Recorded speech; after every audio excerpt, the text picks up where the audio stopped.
Hello everyone, welcome back to IndianCoding.com. Today we are going to study about Python MySQL update table. So in that case, what are we going to do is we are going to update the table. So with the help of update statement, we will be able to update the table. So here one example I have already used. What is the meaning of this update table actually?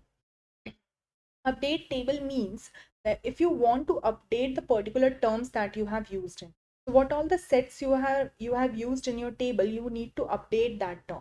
So that is what the update table means. So this is the one example I have here. I have used here, that is update customer set address, and I am updating few tables.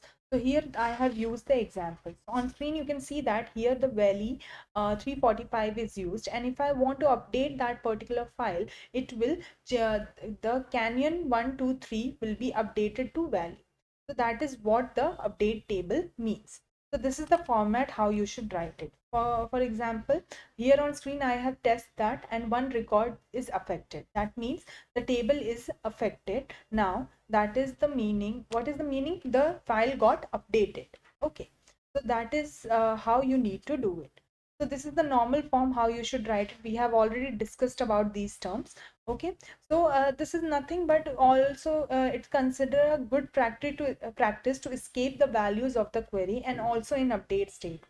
So this is to prevent the SQL injections, which is the common web hacking technique. Okay, so if you having the